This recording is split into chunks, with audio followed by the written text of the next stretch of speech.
Que Deus abençoe a leitura da sua palavra. Amém? Feche seus olhos, vamos orar mais uma vez. Nosso Deus e nosso Pai, nós colocamos diante do Senhor as nossas vidas, os nossos corações, o nosso entendimento, que muitas vezes é falho e é comprometido pelas coisas que acontecem ao nosso redor, e pedimos ao Senhor que, pela ação do Teu Espírito Santo, a verdade do Senhor contida nesse texto que acabamos de ler, ela nos impacte e nos transforme. Abra os olhos do nosso entendimento, Senhor, para além da influência daquilo que acontece ao nosso redor e que muitas vezes está na contramão da Tua vontade. Abra os olhos do nosso entendimento, para que saibamos aquilo que o Senhor espera de nós e mova os nossos sentimentos, para que desejemos e amemos aquilo que o Senhor ama. Fala aos nossos corações, então, nessa manhã. Nós oramos em nome de Jesus. Amém?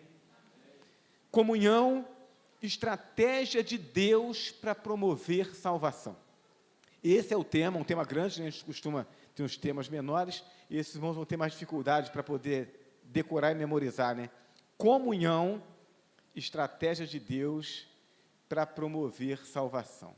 Meus irmãos, não há a menor dúvida de que a principal missão da igreja, e se nós tivéssemos que escolher uma dentre as tantas coisas que a igreja faz, certamente seria a evangelização, a proclamação do evangelho da salvação, o ganhar almas para Cristo, né? A gente diz que de tudo aquilo que a gente faz para Deus nessa terra, tem uma coisa que quando a gente estiver no céu, a gente não vai poder fazer, e essa coisa é evangelizar. No céu a gente não vai ter mais oportunidade de evangelizar, tem que evangelizar aqui. Então, pensando nisso, quando nós falamos, insistimos em falar sobre a comunhão, a necessidade de investirmos na comunhão, na unidade da igreja, no relacionamento entre os crentes, na mutualidade, no relacionamento discipulador, no cuidado através dos pequenos grupos, em que a gente integra as pessoas, ninguém fica sozinho. Quando a gente fala sobre isso como prioridade a ser buscada pela igreja, pode parecer que nós estamos na contramão dessa grande missão, que é a de buscar e alcançar pessoas para a salvação em Jesus Cristo.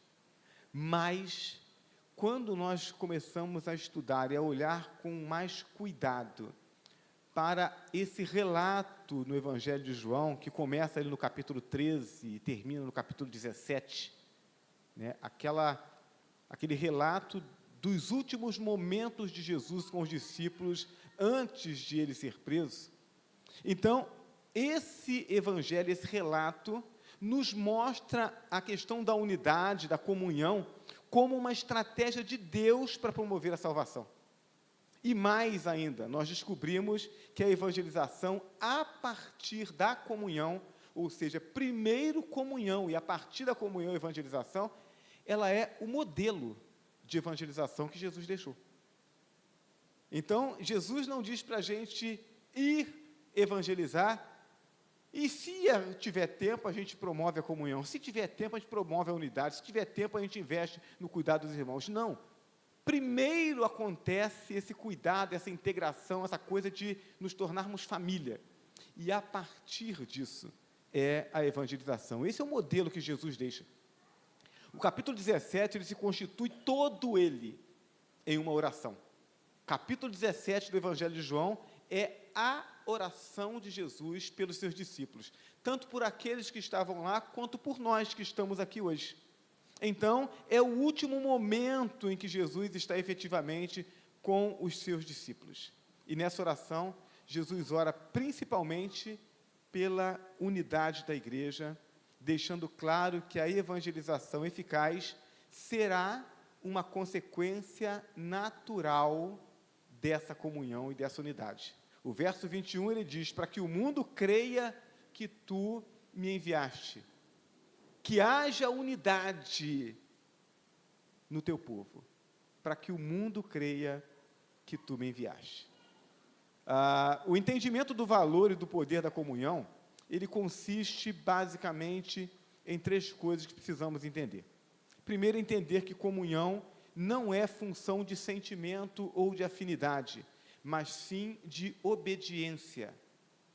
Então, quando nós falamos sobre comunhão como uma questão de obediência, isso significa que, se você é membro dessa igreja, não importa se o seu gosto musical é diferente do meu, não importa se o seu gosto culinário é diferente do meu, não importa se o estilo de filme que você gosta é diferente do meu, não importa se o tipo de hobby, de diversão que você busca é diferente da minha, não importa.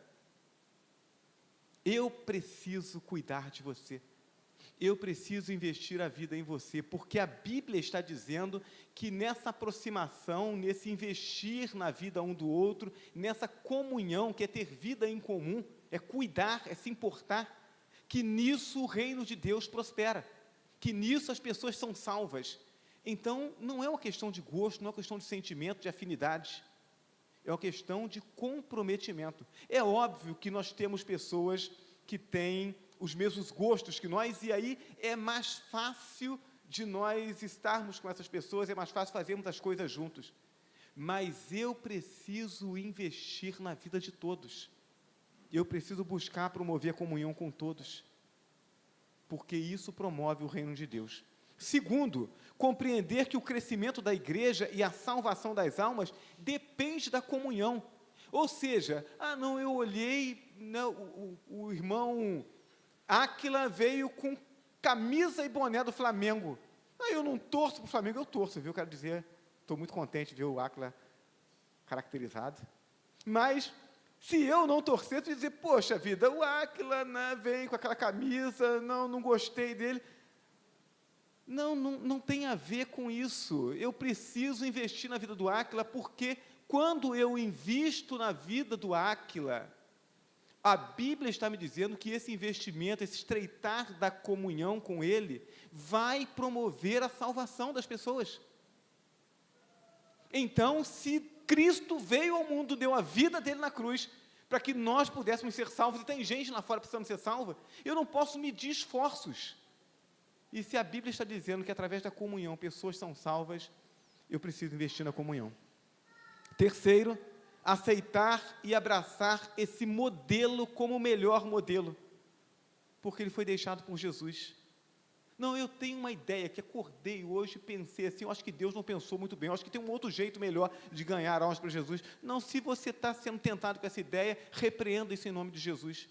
Você não tem nenhum projeto que você possa apresentar para Deus e dizer que é melhor que o de Deus. A gente precisa ser humilde o suficiente para entender que aquilo que Deus nos orienta nessa palavra é o melhor projeto, é a melhor direção. A gente precisa se empenhar em ler, entender e obedecer. Então, precisamos investir na comunhão. Diante disso, eu quero, então, conversar rapidamente com os irmãos sobre essa caminhada de Jesus, uma caminhada de obediência, desenvolvendo o seu ministério, para que o propósito de Deus, o Pai, o propósito da salvação pudesse acontecer. Jesus vem ao mundo para promover a salvação.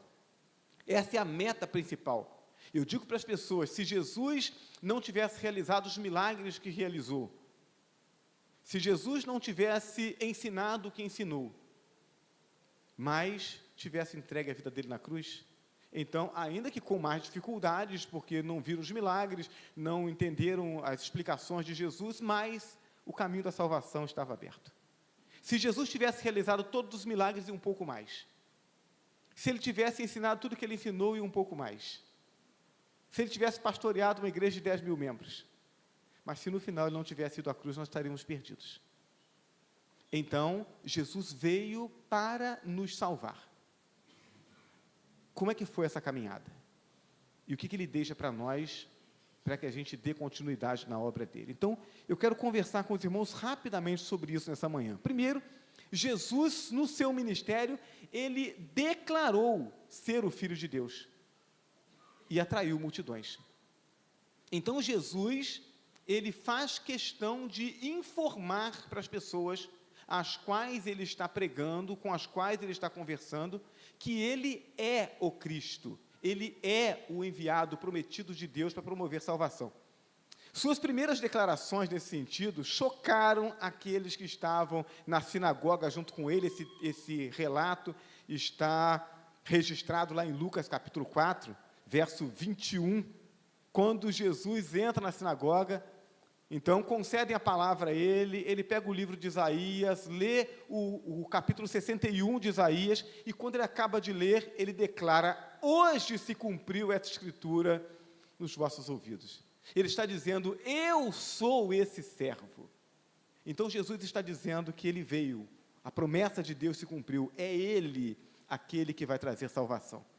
Quando Jesus se encontra com Nicodemos, e isso está narrado lá em João capítulo 3, no verso 16, ele diz para Nicodemos que ele é o Filho de Deus, porque Deus amou o mundo de tal maneira que deu o seu Filho unigênito, para que todo que nele crê não pereça, mas tenha a vida eterna.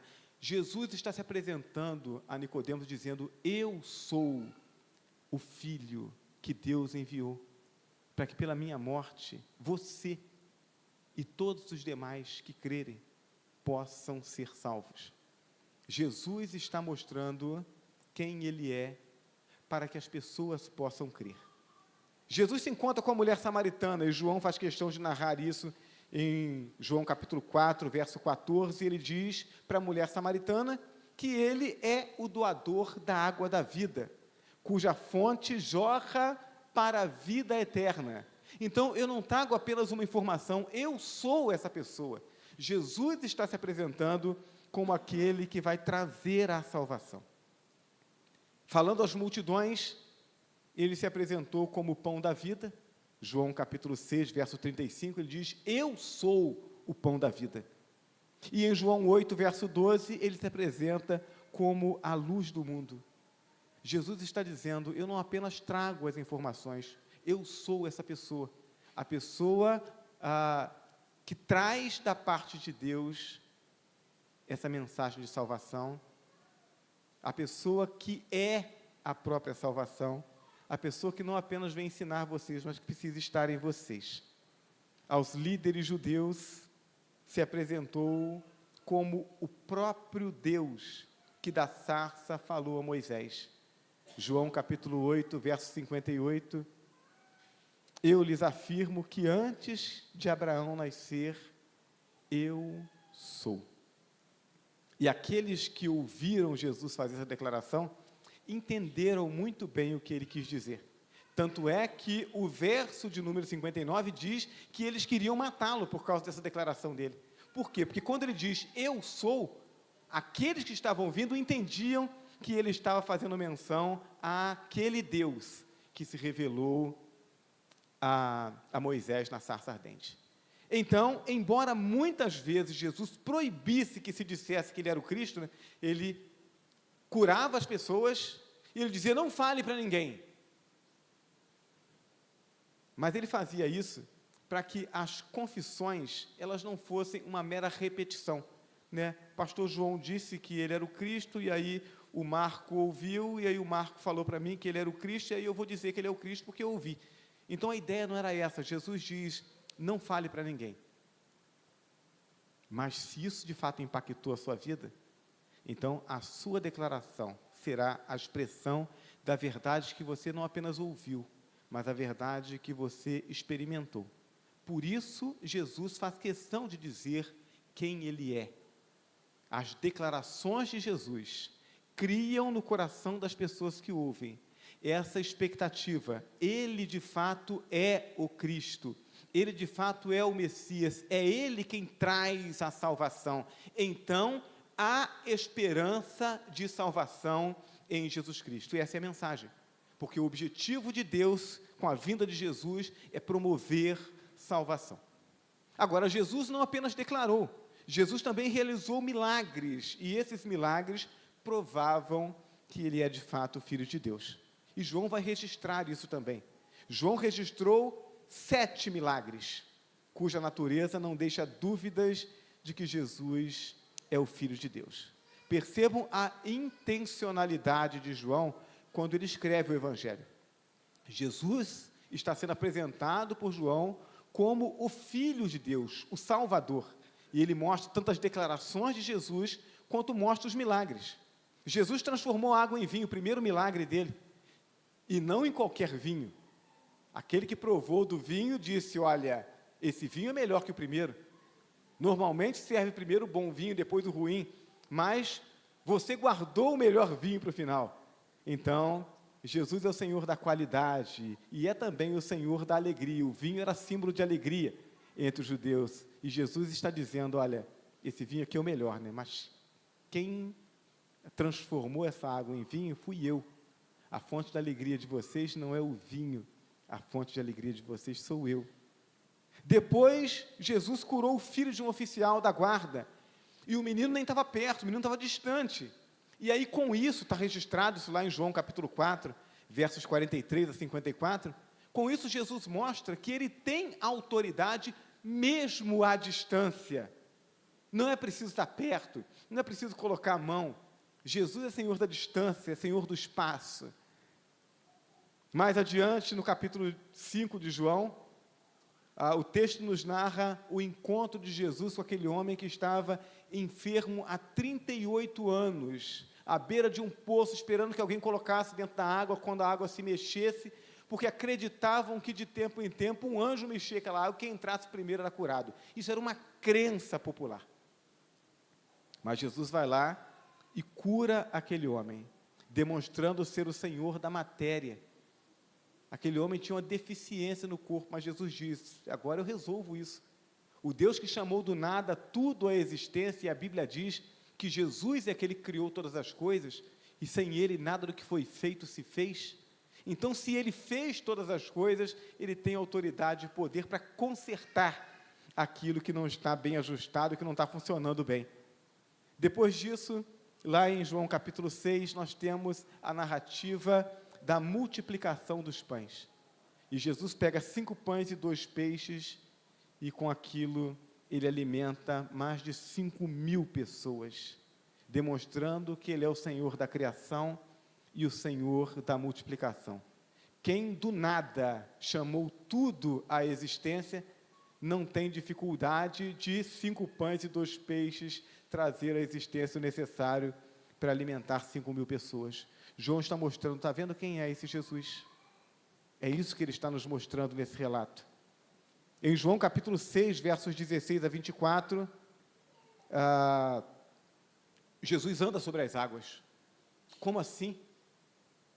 Né? E as leis da natureza? E a gravidade? Então, se nós pensamos que Deus criou todas as coisas, inclusive as leis da natureza, quando nós falamos sobre milagre, nós estamos falando sobre suspensão dessas leis. Deus está acima das leis que Ele criou.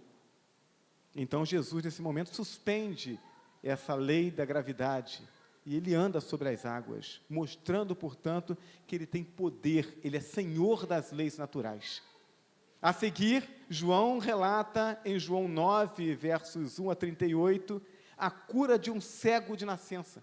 Ele não ficou cego, não teve um problema que aconteceu e deformou a vista dele para consertar. Na verdade, ele já nasceu cego. Mas Jesus faz com que aquele homem tenha visão. Os seus olhos passem a funcionar, uma vez que nunca tinham funcionado antes. E ele mostra que ele é o Senhor também do infortúnio. Por fim, como o maior de todos os milagres, Jesus ressuscita Lázaro. Ele estava morto já há 4 dias, Jesus podia ter chegado antes. A informação que ele recebe, Lázaro está doente. E ao invés de ele ir logo, para que Lázaro não morresse, ele espera. E quando ele resolve ir com os discípulos, ele já sabe que Lázaro está morto. Para quê? Para que ele possa mostrar que ele tem poder sobre a morte. Certamente Jesus fez muitos outros milagres. João não vai relatar todos eles. João relata esses milagres devidamente selecionados para mostrar que o Filho de Deus domina sobre todas as coisas. Então, os milagres eram a prova de que em Jesus repousava o poder de Deus, que Jesus era de fato o Messias e que os homens encontrariam em Jesus a salvação. Jesus ensina, e no seu ensino ele declara ser o Filho de Deus, o Messias, o prometido, aquele que traria a salvação. Jesus realiza milagres e curas, e manifestando o poder de Deus, ele mostra para as pessoas que ele é de fato o Messias, o Salvador, aquele que traz a salvação. Os milagres fortaleceram a fé e também a confiança dos discípulos. Os discípulos não só souberam que Jesus era o Filho de Deus, mas souberam também que poderiam enfrentar qualquer luta, certos de que Jesus estaria com eles. João 28, verso 20, eis que estou convosco todos os dias, até a consumação dos séculos. Só que chegou João, capítulo 17. Jesus agora está orando pelos discípulos, por quê? Porque instantes depois, ele seria preso, seria julgado, condenado, seria pregado na cruz, morreria. Tudo bem, mas ao terceiro dia ele ressuscitaria. Sim, ressuscitaria, ficaria mais 40 dias com os discípulos e depois iria para o Pai. E a igreja que estava sendo formada através daqueles discípulos e que até aquele momento contava com os ensinos de Jesus, as orientações de Jesus e os milagres de Jesus, agora não teriam mais esse Jesus presente. Qual seria, então, a fórmula usada pela igreja para que as pessoas continuassem crendo em Jesus? Porque a missão é essa, é continuar levando o evangelho da salvação para que as pessoas continuem ouvindo, crendo e sendo transformadas. Foi essa grande comissão entregue a nós, a Igreja de Cristo. Mas Jesus não está mais conosco fisicamente. Então, qual a estratégia? Na verdade, há um novo tipo de milagre acontecendo. Jesus não estaria mais presente de forma visível, e os milagres não poderiam transformar nem satisfazer os corações. E aí, irmãos, eu quero abrir um parêntese aqui, para dizer para os irmãos que quando Jesus realizava os milagres, aqueles que o estavam ouvindo e que tinham a promessa do Messias, reconheciam Jesus como o Messias. Aqueles que ouviam as palavras de Jesus, os ensinos com autoridade, reconheciam Jesus como Messias, e então alguns deles abriam o coração, porque estavam esperando esse Messias. Milagres hoje, se eles não remeterem à igreja que está unida em Cristo, milagre por si só não transforma corações. Eu tenho certeza que todos os irmãos já ouviram ou já presenciaram casos como esse, de pessoas que às vezes estão muito doentes, hospitalizadas, e que aí você vai lá, algum crente foi lá, e aí a pessoa diz assim, pede a Deus para que Deus me cure, porque se Deus me curar, eu vou servir a Deus, e aquela coisa toda, e aí os crentes oram, e Deus opera um milagre, e a pessoa recupera a saúde, os médicos ficam até assombrados, como é que pode, né, isso ter acontecido? E aí a pessoa levanta e ela diz, estou bem, vou aproveitar a vida, e não quer nem saber de Deus, né? Tenho certeza que já ouviram histórias, ou já presenciaram histórias como essa. Milagres e sinais não transformam corações. Dentro de um contexto, eles podem chamar a atenção das pessoas para o Deus que opera os milagres. Sempre que eu oro para que Deus cure alguém, para que Deus resolva o problema de alguém, eu sempre oro a Deus para que Deus opere esse milagre e deixe o seu selo, a sua marca, para que tanto aquele que recebe a bênção, quanto aqueles que estão ao redor, reconheçam que foi a mão de Deus, para que então talvez alguém, entendendo isso, tenha o seu coração quebrantado e abra o coração para Jesus. Mas milagre por si só não transforma corações. Então Jesus caminha com os discípulos, orienta, ensina durante cerca de 3 anos. E enquanto Jesus operava milagres, um milagre muito maior estava acontecendo entre os discípulos. Que milagre era esse? A construção da unidade. É interessante que todos aqueles discípulos tinham suas famílias. Quando Jesus é crucificado e sepultado, a tendência natural seria que cada um, então, voltasse para sua casa. Mas eles permanecem juntos. Havia sido construída uma unidade entre eles. Essa é a oração de Jesus. Verso 21, o texto diz assim, oração de Jesus, para que todos sejam um. É isso que ele está pedindo a Deus. Assim como tu, ó Pai, és em mim e eu em ti, que também eles sejam um em nós, para que o mundo creia que tu me enviaste. Verso 22, e eu lhes dei a glória que a mim me destes, para quê? Para que sejam um, como nós somos um. Verso 23, eu neles, tu em mim, para quê? Para que eles sejam perfeitos em unidade, a fim de que o mundo conheça que tu me enviaste, e que os amaste a eles, assim como me amaste a mim. Então, Jesus ora, durante 3 anos, ele trabalha essa unidade, e agora ele ora ao Pai, para que essa unidade, de fato, seja realizada, seja uma realidade na vida daqueles discípulos, e na vida dos discípulos que viriam posteriormente. Jesus não está orando por poder na vida deles, Jesus não está orando por eloquência, por coragem, Jesus está orando para que eles tenham unidade, porque a unidade fará com que os milagres aconteçam.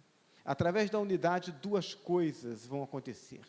Primeiro, o mundo crerá que Jesus foi enviado por Deus, isso é, que Ele é mesmo o Salvador. Veja, o que o texto está dizendo é que se nós investirmos na unidade da igreja, se estar me relacionando com o irmão, se estar bem com o irmão, se estar promovendo o crescimento do irmão, for a coisa mais importante para mim, e por conta disso eu estiver disposto a fazer os sacrifícios que forem necessários, o que o texto está dizendo é que se eu fizer desse jeito, o mundo vai olhar e vai acreditar que Jesus de fato é o Filho de Deus, que Jesus de fato é o Salvador, que Ele está fazendo diferença na minha vida.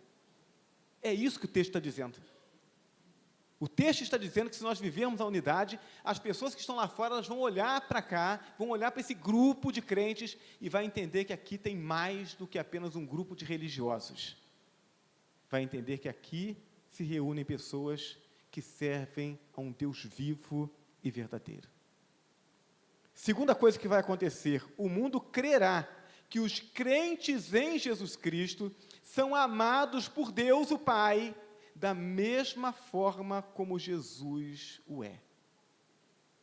Eles vão acreditar que o povo que faz parte dessa família recebe um cuidado especial de Deus. Pastor, Deus é Pai de todos, não é? Me fizeram essa pergunta, né? na rodoviária lá de Mendes. 2 pessoas conversando e eu ali perto, né? E estão conversando sobre Deus e falam uma bobagem para lá, outra bobagem para cá, mas eu esperando meu ônibus chegar, né, de manhã cedo, domingo de manhã, esperando o ônibus chegar para poder ir para Valença, Igreja Batista Memorial no Canteiro, ainda ia de ônibus para lá. E aí, converso para lá, converso para cá, daqui a pouco eu falo assim, não, porque todos são filhos de Deus. E eu aqui me segurando, né? E aí, vira para mim e fala assim, não é pastor? Falei, aí não pode, né? Perguntou, não é pastor, tem que falar. Não, não é. Filho de Deus é aquele que crê em Jesus, é aquele que se compromete com Deus através da fé em Jesus Cristo, é aquele que investe na vida dos irmãos, na unidade da igreja. O que a Bíblia está dizendo nesse texto é que se nós fizermos assim, as pessoas vão olhar e elas vão entender que Deus está cuidando de um modo especial de nós. Elas vão acreditar que os crentes em Jesus Cristo são amados por Deus, da mesma forma que Deus ama o seu único Filho, que é Jesus. O texto está falando que, quando nós investimos na unidade, o que acontece entre nós impacta aqueles que estão lá fora. Meus irmãos, é preciso entendermos que a cabeça da pessoa crente funciona diferente da cabeça da pessoa não crente. Veja só, o crente, ele julga e precisa julgar com base na doutrina, né? Não, a Bíblia diz que a gente não pode julgar o outro, a gente não pode julgar a intenção do coração. As ações, sim, precisamos julgar. Então, a gente julga com base na doutrina. E aí, em 1 João capítulo 2, verso 20 a 23, o evangelista ele vai dizer que qualquer pessoa que negar a Jesus, o Cristo, que vem de Deus, não é um verdadeiro crente. Isso é um julgamento. Julgamento com base naquilo que a pessoa faz. A pessoa agiu de uma forma contrária àquilo que é a doutrina bíblica, a doutrina dos apóstolos, sistematizada pelos apóstolos e ensinada por Jesus. A pessoa que age contrário a isso, ela está errada. Ela não é um crente de verdade.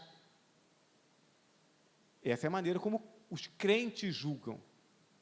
Agora, e o não crente? O não crente, ele julga os crentes pelo modo como eles vivem, o seu amor e o seu cuidado. Os não crentes não querem saber desse detalhe, essa diferença de doutrina. Quando eu me converti, quando eu aceitei Jesus como meu Senhor e Salvador, entreguei minha vida a Ele, eu não fazia ideia se tinha diferença entre batista, assembleiano, metodista, presbiteriano. Eu não fazia ideia se tinha diferença entre evangélico e as seitas, como Testemunho de Jeová. Para mim, tudo era crente. Fui descobrir a diferença depois.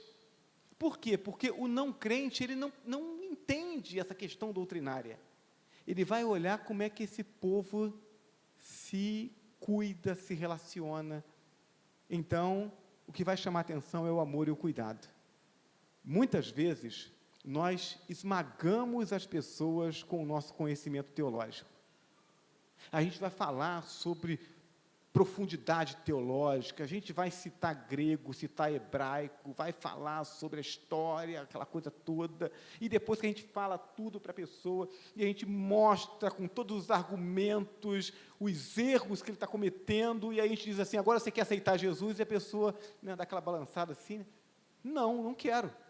Ela nem conseguiu entender o que a gente falou. E aí a gente ainda fica chateado, né? Coração duro.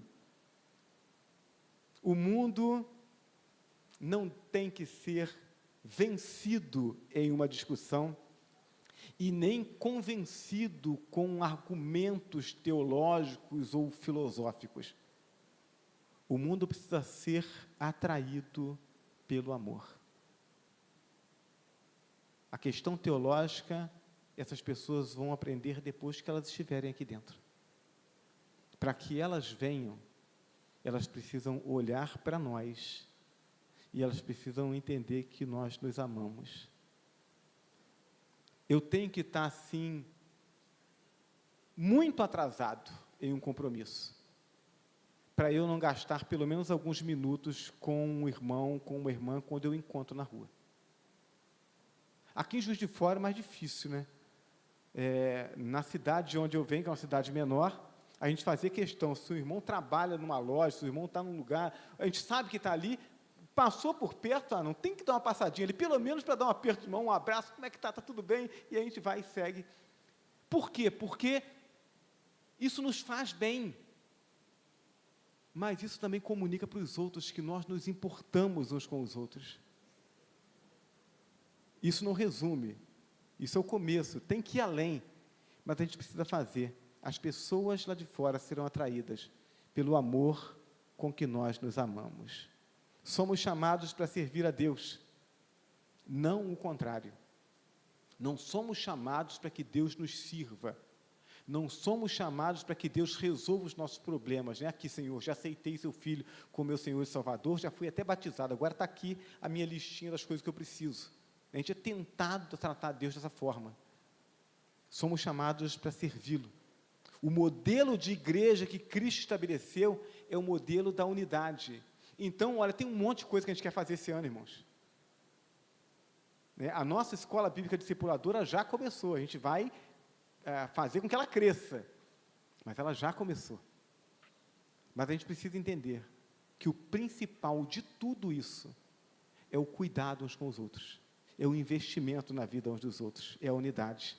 Unidade na qual as pessoas, em obediência a Deus, se cuidam mutuamente e, desse modo, atraem os não crentes. A gente pode investir em rede social, pode investir num banner aqui na frente, pode distribuir folheto no sinal, mas se a gente não demonstrar para quem está lá fora que a gente cuida um do outro, as pessoas não virão. Elas serão atraídas pelo nosso amor, o amor com que nós cuidamos uns dos outros. A unidade não é automática. A Bíblia fala sobre perseverarmos nessa manutenção da unidade da igreja.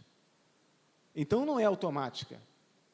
Não é uma coisa que acontece naturalmente, exige esforço, trabalho, mas produz um ambiente de crescimento, alegra o coração de Deus, e coração de Deus alegre, o nosso coração é alegre.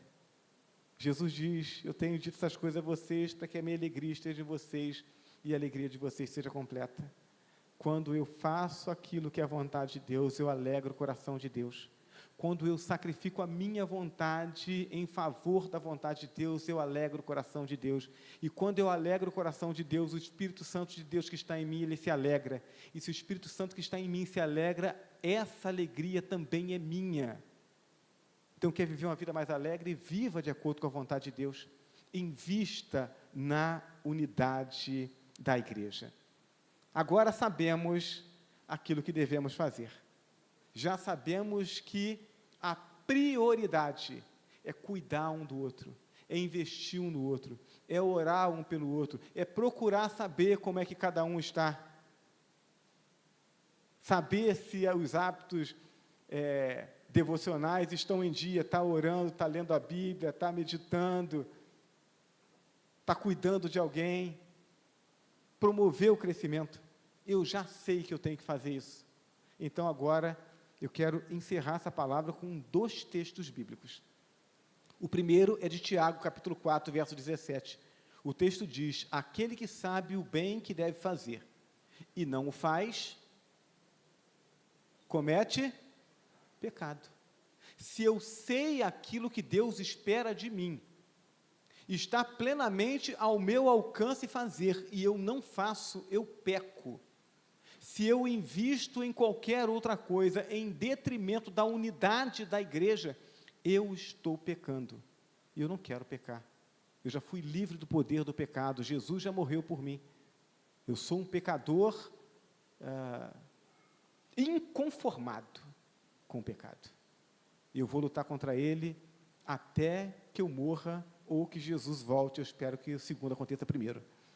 Segundo texto bíblico, João 13, verso 17, depois que Jesus lava os pés dos discípulos, depois que Jesus explica por que ele fez aquilo, olha, vocês me chamam de mestre e senhor, e está certo, e sendo mestre e senhor, eu lavei os pés de vocês, eu servi a vocês com aquilo que era a situação mais humilhante, então vocês também têm que servir um ao outro. E aí, depois que ele dá essa explicação, no verso 17 de João 13, ele diz, agora que vocês sabem essas coisas, vocês serão felizes se fizerem. Eu já sei o que eu tenho que fazer. O que a Bíblia está dizendo é que eu serei feliz se eu fizer.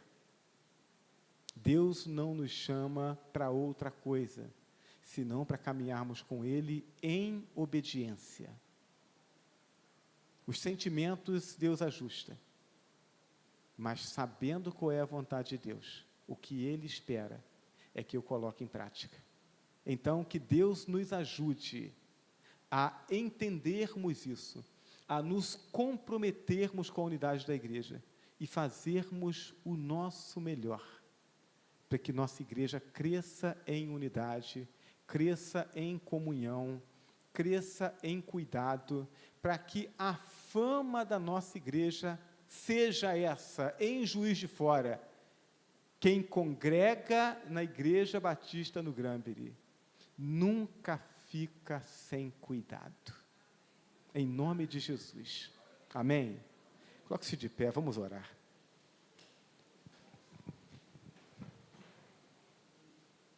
Senhor nosso Deus e nosso Pai, nós queremos louvar o Teu nome nessa manhã, Senhor. porque na medida em que o Teu Espírito Santo nos conduz na leitura e na interpretação da Tua palavra, e nós entendemos qual é o plano do Senhor para as nossas vidas, para a vida da Tua igreja, o nosso coração arde, Senhor Deus, no desejo de que isso se cumpra.